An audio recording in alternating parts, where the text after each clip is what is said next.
नमस्कार दोस्तों, स्वागत है आपको अपने यूट्यूब चैनल ISPCS सॉल्यूशन पर। हम यूपीएससी का प्रीवियस ईयर क्वेश्चन सीरीज देख रहे हैं, जिसका ये मिडिएवल हिस्ट्री चल रहा है और ये लेक्चर नंबर 3 है। हम आगे के प्रश्नों को कंटिन्यू करते हैं।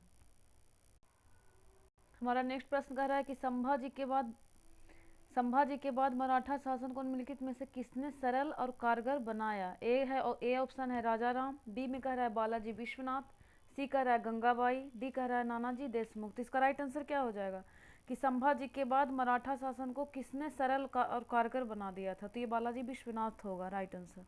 नेक्स्ट प्रश्न में चलते हैं। एक मानचित्र दिया हुआ है और पूछ रहा है कि ये मानचित्र क्या निर्दिष्ट करता है। तो ए में है कि 1601 में खानदेश विजय के समय अकबर का राज, बी कह रहा है कि 1605 में अकबर की मृत्यु के समय उसका राज, सी कह रहा है कि हैदराबाद विजय के समय औरंगजेब का राज, डी कह रहा है 1707 ईस्वी में औरंगजेब की मृत्यु के समय उसका राज। तो इसका राइट आंसर क्या हो जाएगा।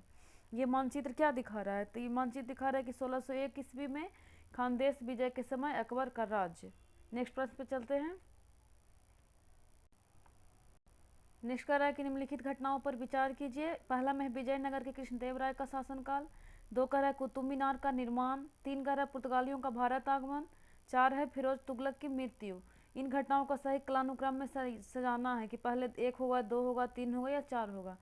तो विजयनगर के कृष्णदेव राय का शासनकाल कब था। तो ये था 1509 से 1530। 1509 से 30।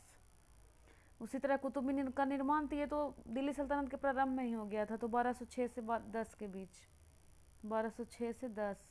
पुर्तगालियों का भारत आगमन ये तो पता है 1498। और फिरोज तुगलक की मृत्यु कब हुई थी। तो 1388 में। तो इसका राइट आंसर क्या हो जाएगा। सबसे पहले कौन सा होगा।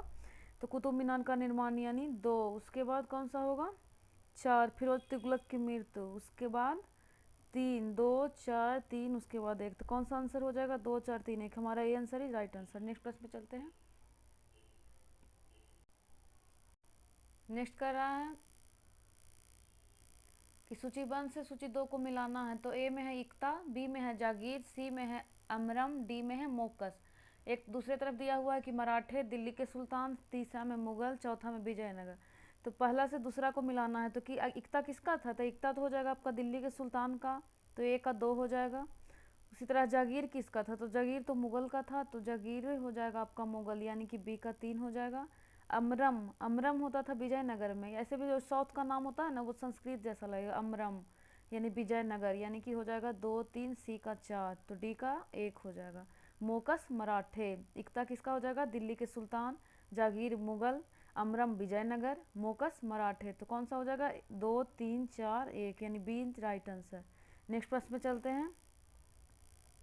करण निम्नलिखित मुस्लिम शासकों में से किस एक को निम्नलिखित मुस्लिम शासकों में से किस एक को उसकी धर्मनिरपेक्षता में आस्था के कारण उसकी मुस्लिम प्रजा जगत गुरु कहकर पुकारती थी।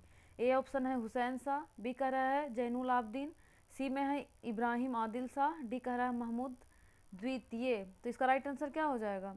इब्राहिम आदिल शाह को ही जगत गुरु कहा जाता था। मुस्लिम शासकों में इसे ही जगत गुरु कहकर पुकारती थी, क्योंकि इनको धर्मनिरपेक्षता में आस्था के कारण ही कहा जाता था। नेक्स्ट कह रहा है कि लिंगराज मंदिर निम्नलिखित में से किस शहर में स्थित है। ए ऑप्शन है भुवनेश्वर, बी में है बीजापुर, सी में है कोलकाता, डी में है श्रवणबेलगोला। तो राइट आंसर क्या हो जाएगा लिंगराज मंदिर। ये तो बहुत आसान सा प्रश्न है। लिंगराज मंदिर कहाँ हो जाएगा भुवनेश्वर। नेक्स्ट प्रश्न पे चलते हैं। नेक्स्ट में है कि सूचीबद्ध में एक तरफ भक्ति संगीत दिए हुए हैं, दूसरी तरफ व्यवसाय दिए हुए हैं। तो सूचीबद्ध से सूची 2 को मिलाना है। एक तरफ है नामदेव, बी में है कबीर, सी में है रविदास, डी में है नाई। उनका व्यवसाय क्या था। पहला में है नाई, 2 में है जुलाहा, तीसरा में है दर्जी और चौथा में है मोची। तो नामदेव क्या थे। तो नामदेव दर्जी थे, तो ए का क्या हो जाएगा 3। कबीर क्या थे। कबीर जुलाहा थे, तो बी का क्या हो जाएगा 2। रविदास मोची थे, तो सी का आपका 4 हो जाएगा। और सेना नाई थे, तो क्या हो जाएगा 3 2 4 1। कौन सा ऑप्शन में है 3 2 4 1, बी आंसर सही हो जाएगा। यानी नामदेव क्या हो जाएगा दर्जी, कबीर जुलाहा, रविदास मोची, सेना नाई। नेक्स्ट प्रश्न पे चलते हैं। नेक्स्ट कह रहा है कि चंगेज खां के अधीन मंगोलों ने भारत पर आक्रमण किया था। ए में है बलबन के शासनकाल में, बी है फिरोज तुगलक के शासनकाल में, सी कह रहा है इल्तुतमिश के शासनकाल में, डी कह रहा है मोहम्मद बिन तुगलक के शासनकाल में। तो इसका राइट आंसर क्या हो जाएगा। ये इल्तुतमिश के शासनकाल में आया था। लेकिन इसमें एक ये था कि जैसे मंगोल के भारत पर आक्रमण इल्तुतमिश के शासनकाल में किया, परंतु वो भारत में अंदर तक इसलिए नहीं आया क्योंकि इल्तुतमिश ने ख्वारिज्म शाह को शरण देने से इनकार कर दिया था, जिसका पीछा चंगेज खां कर रहा था। तो इसीलिए इससे हम लोग इसके प्रकोप से इल्तुतमिश के शासनकाल में बचा जा सका था। नेक्स्ट प्रश्न पे चलते हैं। नेक्स्ट कह रहा है कि मुगल काल में निम्नलिखित बंदरगाहों में से किसे बाबुल मक्का यानी मक्का द्वार कहा जाता था? ए में है कालीकट, बी में है भरूच, सी में है कैम्बे, डी में है सूरत। तो क्या हो जाएगा? मुगल काल में किसे मक्का द्वार कहा जाता था? तो सूरत को कहा जाता था। सूरत को इसलिए कहा जाता था क्योंकि मुगल काल में सूरत बंदरगाह को मक्का द्वार इसलिए कहा जाता था क्योंकि मक्का की तीर्थ यात्रा सूरत से प्रारंभ होती थी। जैसे इधर हम लोग के यहाँ गुजरात में सूरत पड़ता है तो इधर से ही मक्का जाया जाता था, इसीलिए इसे मक्का द्वार कहा जाता था सूरत को। नेक्स्ट प्रश्न में चलते हैं कि कह रहा है कि निम्नलिखित युग्मों में से कौन सा सही रूप से सुमेलित है? तो क्या हो जाएगा? ए में कह रहा है कि दीवाने बंदगान तुगलक, बी कह रहा है दीवाने मुस्तक राज बलबन, सी कह रहा है दीवाने कोही अलाउद्दीन खिलजी, डी कह रहा है दीवाने अर्ज मोहम्मद बिन तुगलक। तो कौन सा सही सुमेलित हो जाएगा? तो इसका हो जाएगा दीवाने बंदगान तुगलक। दीवाने बंदगान किसका था? तो दीवाने बंदगान गुलामों का विभाग था। फिरोज शाह तुगलक के शासनकाल में दीवाने बंदगान गुलामों का था। बंदगान गुलाम, ऐसे याद रखिएगा। दीवाने मुस्तक राज किसका था? तो मुस्तक राज बलबन का ना होकर के अलाउद्दीन खिलजी का था। ये अलाउद्दीन खिलजी का था। दीवाने मुस्तक राज हो जाएगा आपका अलाउद्दीन खिलजी। अलाउद्दीन खिलजी। उसके साथ ही दीवाने मुस्तक राज का क्या काम था? तो ये भू राजस्व विभाग था। भू राजस्व विभाग। उसी तरह है दीवाने कोही। तो दीवाने कोही का संबंध था कृषि से, और ये कौन लाया था? तो ये एमबीटी लाया था, मोहम्मद बिन तुगलक। और दीवाने अर्ज दीवाने अर्ज का संबंध सैन्य से था, और ये बलबन लाया था। एक बार फिर से देख लीजिए, दीवाने बंदगन किसका था? गुलामों का विभाग था, फिरोज शाह तुगलक लाया था। दीवाने मुस्तक राज किसका था? भू राजस्व विभाग था, अलाउद्दीन खिलजी लाया था। दीवाने कोही कृषि विभाग था, एमबीटी लाया था, मोहम्मद बिन तुगलक। और दीवाने अर्ज सैन्य विभाग था, और ये बलबन लाया था। नेक्स्ट प्रश्न में चलते हैं। नेक्स्ट कह रहा है कि 46 नंबर के खानवा का युद्ध निश्चय ही पानीपत के प्रथम युद्ध की अपेक्षा अधिक निर्णायक और महत्वपूर्ण थी। रीजन कह रहा है कि राजपूत वीर राणा सांगा निश्चय ही इब्राहिम लोदी की अपेक्षा अधिक दुर्जय शत्रु था। तो इसका राइट आंसर क्या हो जाएगा? इसमें पहला है कि ए और आर दोनों सही है, और आर ए की सही स्पष्टीकरण है। बी कह रहा है कि ए और आर दोनों सही है परंतु आर ए का सही स्पष्टीकरण नहीं है। सी कह रहा है कि ए सही है परंतु आर गलत है। डी कह रहा है कि ए गलत है परंतु आर सही है। तो इसका राइट आंसर क्या हो जाएगा कि खानवा का युद्ध निश्चय ही पानीपत के प्रथम युद्ध की अपेक्षा अधिक निर्णायक और महत्वपूर्ण था। तो ये बात सही है। रीजन कह रहा है कि राजपूत वीर राणा सांगा निश्चय ही इब्राहिम लोदी की अपेक्षा अधिक दुर्जय शत्रु था। तो ये भी सही है। तो क्या हो जाएगा? इसका ए और दोनों सही है तथा आर ए का सही स्पष्टीकरण है। इसमें एक चीज़ और देख सकते हैं, जैसे कि पानीपत का प्रथम युद्ध बाबर और इब्राहिम लोदी के बीच हुआ था, और खानवा का युद्ध पानीपत, इसका ट्रिक है ना, पान खा चल घर, पान खा चल घर। तो पहला में हो जाएगा 1526 में आपका हो जाएगा पानीपत का प्रथम युद्ध। 27 में हो जाएगा खानवास, 28 में चंदेरी, 29 में घाघरा, और 30 में बाबर की मृत्यु हो जाती है। तो पानीपत का प्रथम युद्ध में से ज़्यादा निर्णायक खानवा का युद्ध था। नेक्स्ट प्रश्न में चलते हैं। नेक्स्ट में कह रहा है कि दिए गए मानचित्र को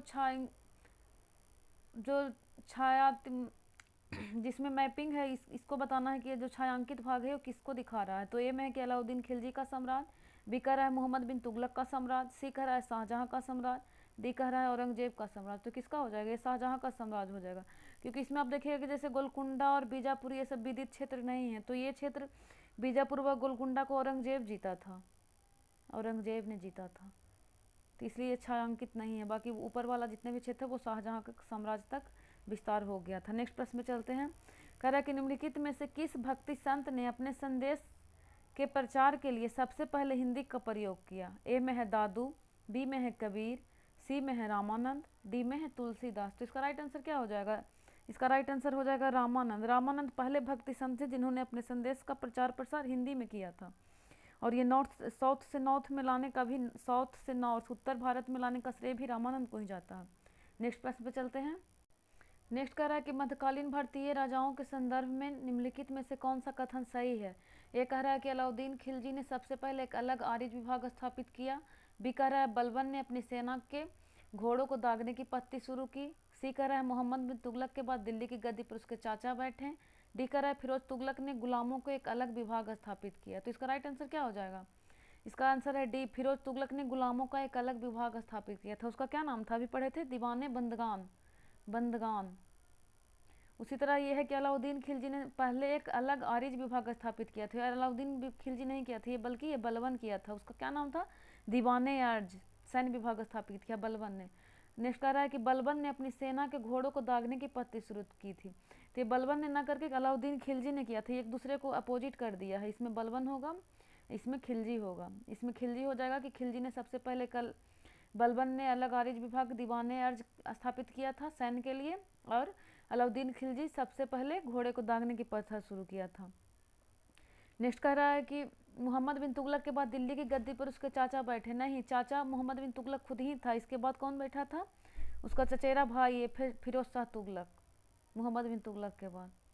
नेक्स्ट प्रश्न कह रहा है कि शाहजहां के बल्ख अभियान का उद्देश्य था। ए है काबुल की सीमा से सटे बल्ख और बदखसा में एक मित्र शासक को लाना। बी कह रहा है मुगलों की मातृभूमि समरकंद और फरकाना को जीतना। सी कह रहा है कि मुगल सीमा को वैज्ञानिक पद्धति अमुदरिया पर निर्धारित करना। डी कह रहा है कि मुगल साम्राज्य का विस्तार उपमहाद्वीप से आगे तक करना। उसका राइट आंसर क्या हो जाएगा कि इसका आंसर हो जाएगा ये कि काबुल को सीमा से सटे बल्ख और बदखसा में एक मित्र शासक को लाना, यही इसका मेन उद्देश्य था, बल्ख का। आज यहीं तक कंटिन्यू करते हैं, मिलते हैं नेक्स्ट लेक्चर में। धन्यवाद।